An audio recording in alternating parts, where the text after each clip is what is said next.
Alright, I might have to just jump to the questions. I've lost my train of thought. This normally doesn't happen to me, to be honest. Yeah. That's also going to go in.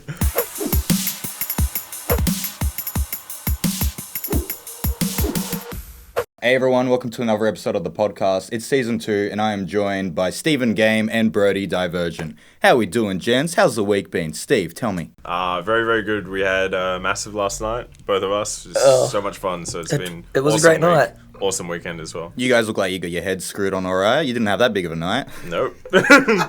I drove. I took a bullet for the team and I drove. I drove the lads home to make sure they were safe. He's a good man. Good on you, dude. Gotta look after him. Now, let's get on with the show. So, Steve, you've already been on the podcast before. What is new since the last time we've seen you? I know recently you've done a remix for Technicore. Yeah. Tell me, what was the name of that one again? So that was a remix for Find You Now, which was done by Technicore and Weaver. So that's like the next 170 release. Sweet. That's probably the main thing that's happened now, and then there's like a couple of upcoming releases with them as well in the future. And when's that due out? So there's one mid next month. I don't know if I'm meant to say the date, but mid next month. Cool. And then there's also like another 151 on Cinematic coming out like middle of the year, I think, something like that. Awesome. Now, Brody, Mr. Divergent, since you've been on the podcast last, what's new, man? I'm releasing music now compared to last time. What was it? My last thing I released a remix of Robbery by Juice WRLD. So yeah, got that. Coming up, I've got an EP releasing on Theracords Labs. Ooh, you heard it here first. Oh yeah, I haven't actually told anyone that yet. There we go. Not sure. I mean, it's kind of like if you know, you know sort of thing. That's cool. And then there's a collab on that EP, which I'm gonna keep a secret, but pretty big one. Awesome. And is there any rough due date for that EP coming out? I've literally just got a little bit to finish on this last track, and then it's ready to go. And how many tracks in that EP? There's 3 tracks in the EP. Oh, and last week I finished up a collab with Hunter. Oh, wow. Fuck yeah. Oh, I think he's been on the podcast, hasn't he? He definitely has. Hence why I had to bring it up. Yeah. Cool. Let's talk a little bit about what's going on in the scene at the moment. So we've got sit-down events, COVID and whatnot. How are you guys finding the sit-down events? Tell me, Steve, you first. What are your thoughts on just the structure of sit-down events, the crowd and whatnot, compared to how it used to be? There's no denying the dancing events are a lot better. You get so much more back from the crowd. And we had one dancing event late last year, but I think with our scene, everyone's very passionate, dedicated, and even at a sit-down event, like everyone's still so keen and and feeds off dancing energy in their chairs. And it's a good medium. Like, we obviously want the dancing back, but I think we're still in a good place right now with what we have. A lot better than other places, that's for sure. Totally. It's great that we've got something, hey. I'm a little bit over breaking chairs at sit-down events. Them chair moments, just like, What was it? One of the first Highvoltages I went to, I was jumping up and down. Oh, it was when I played with... when Horseplay was on the lineup and Horseplay was playing and I fell straight through the middle of the seat. Oh, wow. Sorry, Blocker, if you're watching this. That's hilarious. Let's talk about some of the questions that the guys have sent in for you from the social medias. Going to Steve first. This question is for you both. It's from Tristan Dunlop. How do you organize your life, your daily life, and music creation? Do you set routines and spend much time as you can in the studio, or do you kind of limit the time you spend in the studio? I think I definitely try to spend as much time as I can in the studio. It's not really a routine as such. Like, for me personally, like, I work a 9 to 5 full time. I think you work kind of full time as well, don't you? Yeah. And yeah, you'd like at every chance possible, you fit in music where you can, like 100%. So as much studio time as possible, but it's not really a routine unless there's like a deadline on saying you got to finish something, and then you go, okay, like I really need to put in this time at this specific time. So that'd be like your downtime. Hey, a lot of your spare time. Absolutely. Like, as soon as you get home from work, just work on music. Yeah, literally. That's for me as well, because like for work, like being a personal trainer, you're working early as hell mornings, empty block during the day, working late nights. So that empty block during the day is just me producing, learning new things and producing, because I'm still new. So it's just spending every spare second that I've got in there just to try and keep up with everything I'm producing. Makes sense. And following on with that question, Brody, so this next one is directed to you, man, and he would like to know, how did you get into music? This one's from Jake, sorry. How did you get into music? How is life being a PT and juggling the two? How did I get into music? Well, I was a metal kid at heart. I got brought up listening to heavy metal, and then going into high school, It was honestly, I was thinking about this on the way here. I was in year 7 and someone played Rock Civilization by Headhunters. And I was like, what is this? And then from there, it was just kind of uphill from there with hardstyle. And then I was like a real, just listening to melodic hardstyle. And then it wasn't until I saw Sephar at a festival and I was like, I'm changing directions. Raw. Yeah. Now, Steve, I know we touched on it in your previous episode in the last season, but tell us, how did you first get into hardstyle again, or just the music scene in general? And maybe what was the one song that kind of converted you over? That one song that you heard and you're just like, I got to do something like that. It almost seems like a similar era to you, like that kind of Rock Civilization. I think, one of the Showtech albums, I think on Colors of the Harder Styles was on, like when I was in probably the end of primary school. There was just kind of a few group of friends that we kind of just discovered this music, and we were like, whoa, like this is really cool and unique. And yeah, immediately from there, you just like start finding out more and more about it.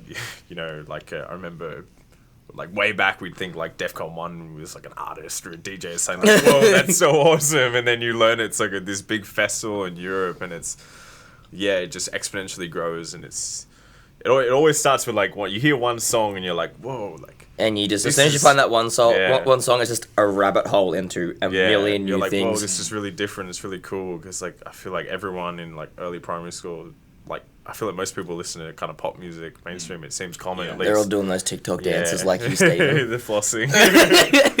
You hear something different and cool, and you're like, whoa, and you want to find out more about it and be a part of that scene. So true. Now, on the note of, I guess, starting out, tell me, what would you guys say to someone that's new and wants to join our scene? Or, like, whether it be a producer or a DJ, what would be maybe some advice that you guys think would be really beneficial to them? Start off with you, Steve.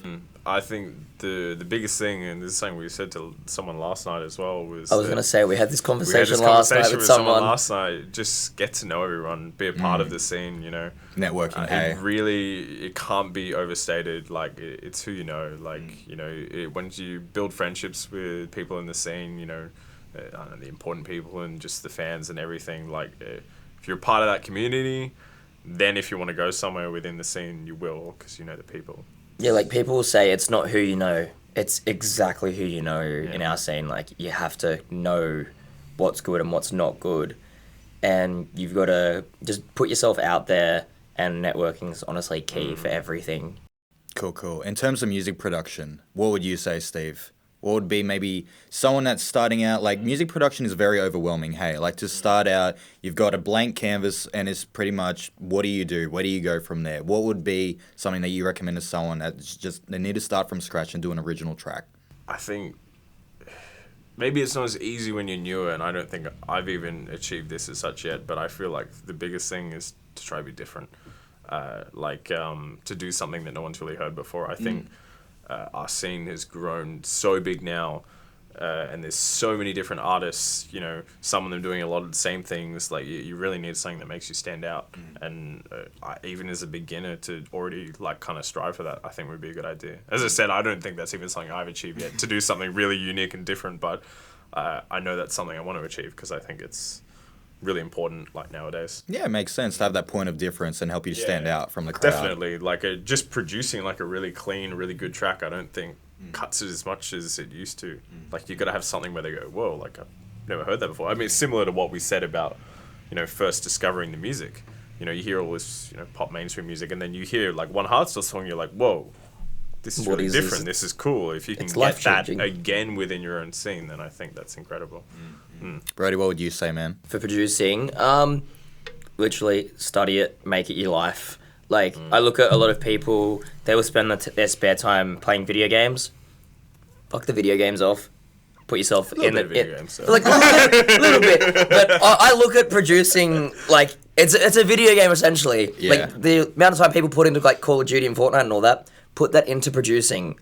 It'll pay off. Yeah, you're not wrong. Cool. Now, let's talk a little bit about DJing. Would you guys say it's more important to learn how to DJ first and get comfortable behind the decks, or do you guys think that maybe music production would be the way to go first? Like, what do you think would be more beneficial to someone starting out, to learn song structure through production, or to get behind the decks and feel comfortable playing out to the crowd? What do you reckon, Steve? I I'd say production, solely for the fact I think, like, if you're a good producer, you make a lot of good music, I think the DJing just kind of comes naturally after that. Fair enough. Cool. Like, I think there's definitely a place for people that are just DJs, and that's awesome when you see someone's a really good DJ, but I feel like someone isn't necessarily a DJ and then it's like, oh, yeah, you should start making music now. Like, I feel like it's more common it goes the other way. I'm not going to lie, back when I first started, I did DJing in a lot of edits and mashups. Yeah, so, you know, and I felt I learned. You can tell us about your mashups. Don't know what you're on about. But yeah, like I felt that, I mean, yeah, it's a bit hard, I guess, to explain, but doing mashups and edits, I got to pull up the track, see the waveform there, and kind of pick apart the structure. Yeah, tell me, Brady, what about for you, man? I know you do a lot of edits and mashups, man. What are your thoughts? Did that help you with your song structure and whatnot? It has helped me understand things a lot better and what worked with what and what didn't work with what for me.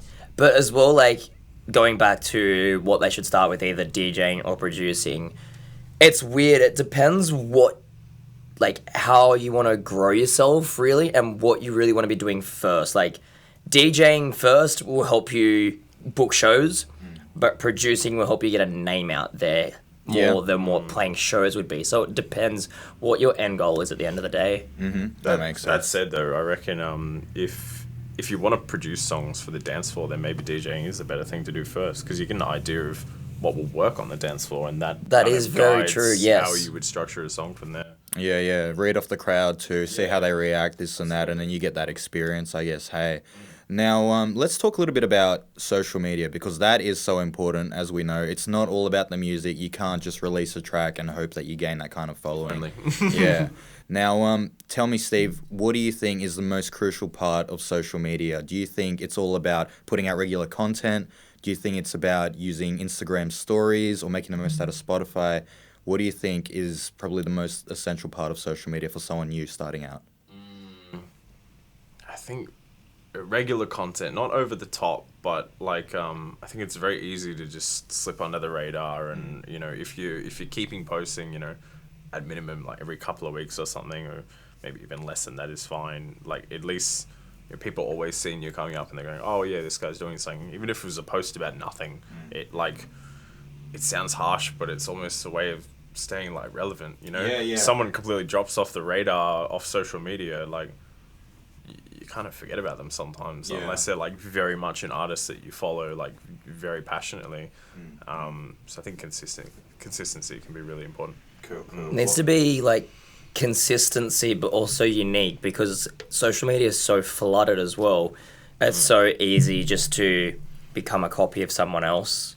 So you need to have that point where you're standing out with your content, whether it be doing like consistent photo shoots, but the photo shoots are unique as hell in like weird locations and all that sort of stuff. Crazy filters and all that. Yeah, it needs to be something just eye-catching instead of just sitting there on the phone scrolling through and go, okay, next. Yeah, see, it's the same as my standpoint in music. I think like nowadays being unique is so important. Yep. That makes sense. Now, let's talk a little bit about this year, 2021. What are your guys' goals for the year? Do you guys have any plans or direction other than what's coming up that we've mentioned previously?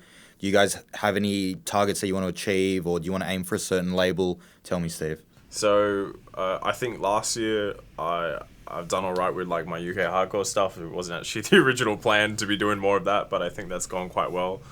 But this year I really want to try and kind of push my more 150 euphoric, the actual main stuff I normally do a bit more. I think it's fallen a bit back, and yeah, I almost don't want to just be known as like a UK hardcore person at this point. I really want to push that part of my music a lot more.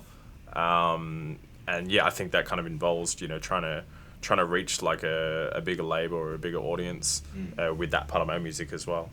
Extending on that a bit further, man, do you find that people like to, I guess, get stuck with associating people with a particular sound? Or, like, are you struggling now to go back to the 150 stuff? Or are you, like, and does your audience notice, you know, do they go, hey, we prefer your 170 stuff?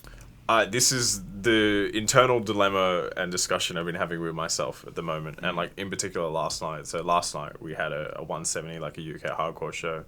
And I loved it. I love the UK hardcore stuff. Huge fan of it. But it's not the main thing I want to do. I'm happy doing like 50-50. But I like wonder getting booked for those sort of things and releasing more UK hardcore, whether I'm going to end up in this position where people are like, oh yeah, he's just a UK hardcore guy, and they just don't really know about the other stuff. And I want to maintain the balance between the two. And yeah, I don't know, we'll see. But people seem to like both sides, which is good. But yeah, last night it was almost seemed like some people wanted me to be a UK hardcore person more, and I was like, I don't know about that. Like, I love it, but I wanted to. You missed some of the 150. Yeah, right? I want to have the best of both worlds. Like, Cool. What about for you, Brody? What are your plans for this year? What are your goals? Besides release this EP, because it has been a bit of a headache, just get a bit more in depth with finding my sound, because I feel like it's something, like for me, I want to find my sound a lot earlier, because, I mean, that's just me putting pressure on myself, because I want to have that unique sound straight off the bat. Like, I don't want to take years to find my sound and then be like, okay, this is my sound. I want to be able to find it early, make it really niche, and then, because I can use that to my advantage to stand out from everyone, as we're saying. Definitely work on a few more collabs that I've got coming up. Besides that, and just learn a lot more about producing, because I still have a lot more to do. Now, I know you also dabble a bit with different tempo ranges, bro. Do you, Yes, you got a bit of 155, yeah, all the way up to 200? Yeah, the Juice WRLD remix is 155, and I actually have a hardcore track on the EP, which is 190. Cool. Now, that's a bit broad. wow, that's Dom territory. now tell me, man, do you have a similar issue with Steve? Are you struggling to kind of decide which tempo you want to stick to, or are you just happy being diverse, going through the whole spectrum? Very happy being diverse, hence the name Divergent. And that's why that's why I have the name, so it's kind of like I'm spreading out, like not going on one path, it's going multiple pathways. Makes sense. All right, cool. Alrighty. Bang! Divergent. Divergent. So, wrapping up the show, let's talk about any gigs coming up, guys. Can you guys talk about any gigs coming up? I know there's a certain something coming up with Highvoltage. Yes. Just announced a couple of days ago, I think. Yesterday. It's the. It was yesterday. By the time the episode comes out, yeah. Yeah. So 26th of Feb, myself, Stephen, and a lot of other people are playing Highvoltage. Big 9.0, I think. Yeah, 9.0. Yeah, and it's a UV party with Alice in Wonderland themed visuals as well on the new screen, which will be pretty cool. The last UV one was crazy colourful, awesome vibe, like huge turnout. I was not there. Very sad. I must say as well, I was there, you weren't. Well, that's what I just said. Just said in a different order. But yeah, really excited for that. You guys playing there, so do you have anything prepared for your sets? Any rough idea? Like, what kind of music you're going to be playing, man? So... Steven's doing a full up-tempo set, guys. Unlikely. No, I think this one is definitely a chance for me to do more like 150, 160 range again. Maybe a couple of UK hardcore songs, but... yeah, it's another solo set. Like last night was a back-to-back, so it's a little bit more... with back-to-backs, you know, who knows what's going to happen. But with a solo, I've got a month before it is. Like, I'll probably come up with a bunch of edits and do a Brody and play like 100 mashups or Hell something. yeah, that's what I like to see. So I think it should be really good, yeah. You going to dress up or anything? Face paint? I mean, you could probably look at both of us. We're probably just going to wear black, to be honest. DJ life. If only I wore all green and Dom could green screen me with something. We'll go different colours. I'll go all orange, you go all green. No, I actually am going to wear my reflective stuff. Of course you are. Reflective pants, reflective shirt, and the reflective jacket. It is a UV event. That is true. That is true. What else is in store for your set, Brody? Have you got any rough idea as to what you're going to play? Or Pretty much it'll be all the tracks off the EP, collab with Hunter. Might have another collab by then as well, I'm hoping for. And then a shitload of new mashups, as per usual. I think we talked about maybe doing a club, so we'll see if we can finish that beforehand. You heard it here first, guys. That's it. Exclusives. Playing the Game Boy. And wrapping up the show, I always ask my guests, what do you guys do in your downtime, in your spare time? I know Steve was saying he's watching a bit of Snowpiercer on Netflix. Yeah. It's a great show. Please watch it. But then, so they brought season 2 out, right? But then, as of when I watched it a couple of days ago, they brought out one episode of season 2. Like, I feel like the thing with Netflix is they always bring out the whole season immediately. Yeah, And I love that's a good weird. binge. You know, you binge it in one day, and then you've got the whole week rest to That's actually do music or something. But then they release one episode, so now I'm gonna spend like. So Netflix has blueballed you. Oh, absolutely, they have. Yeah. And it's like it's one of those shows that like it always ends on a cliffhanger. Oh, and yeah. It's just always a fucking twist at the end. Absolutely. Yeah. Yeah. How about you, Brady? I lift things up and down a couple of times to help grow muscles, apparently. The gym boys. Brady's a removalist, so yeah, he lifts furniture up for old ladies. All. I actually lift old ladies and throw them. That's what you're removing, the older generation. Getting rid of the older generation. That's it, yeah. And then besides what, we also go out on a few adventures. We do our live streams. Hey, let's talk briefly about live streams. The live streams that we do, if you haven't watched them by now, get very messy very quickly because everyone enjoys seeing us drink. I don't know what you're talking about. It's a very sensible, and Very, very Christian. sober live stream. Very G-rated, no shoeies at all. We've had some very fun live streams. Dom is a menace, but yeah, no. The Jinderbun live stream, that was fun. That is the peak, and hopefully we will get above that peak again in the future. We'll make it happen. You guys think live streams will stay regular because of just the whole pandemic situation, or do you think that'll eventually die off? We'll go back to the events. and whatnot? I honestly don't know, and I'm really curious because I think there's almost like, I don't know if crowd's the right word, but there's like a crowd or a liking for live streams now. Like there's a whole. Yeah, there's a lot more people really into it. Yeah, market, Yeah. that's the word I'm looking for. Yeah, like HSU of marketing their live streams now, and I mean, I feel like they jumped in it late, but it's doing really well. Yeah. It's a bit of an awkward time, yeah, because it's like, is COVID going to back off, isn't it? And now it almost seems like we're going to be like this for maybe another year. So I think, they were like, okay, we got to get on this now. Yeah, there's kind of a balance between, at least in Sydney, where we have some events out there kind of, you're sitting down, dancing, but we have them, but then it's not like as regular as it was before, I feel. So you've got your live streams as well.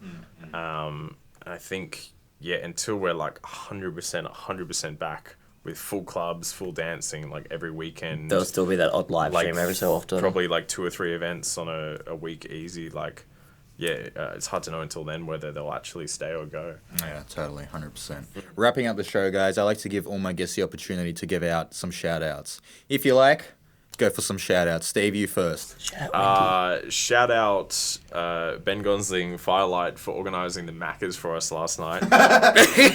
big fan of that. Yeah, that was good.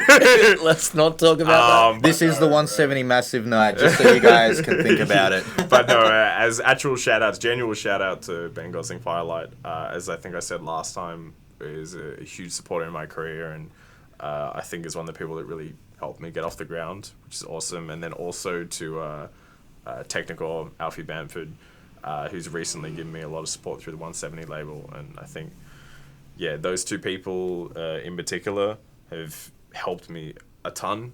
And then also to the boys, Diversion, Emoticon, Firelight. Fuck, he gets too many shout outs. I know. We'll sack him on that one. I think even with the live streams we did, I think together we've built like a nice little audience and helped each other a lot. 100%, awesome. definitely. How about you, Brady? It would definitely, I'm gonna have to do a Steven, would be Ben, because literally, Ben is the reason why I actually got into music, because he's like, oh, what do you, it was like last year, around this time last year, where we were like going to the gym together, and I like was umming and ahhing about getting a DJ deck, and he's like, well, what do you do in your spare time? And I was like, I genuinely do nothing. I was like, I just go to the gym for extensive hours. And he's like, go buy some DJ decks. I was like, okay, so went out. Divergent was born. Went out, bought some DJ decks, mucked around with them, made a couple mixes, and then Ben's like, why don't you learn to produce? I'm like, okay, and here we are now. So big shout out to Ben, and why is it exactly the same as yours? This is why I go first. You're making me look I've bad. got the originality and like, I kind of agree. End of the boys just for like supporting my shitty music. Cool. Thanks so much for being on the podcast, guys. Great to have you in. Thank you for having me, Dom. Cheers.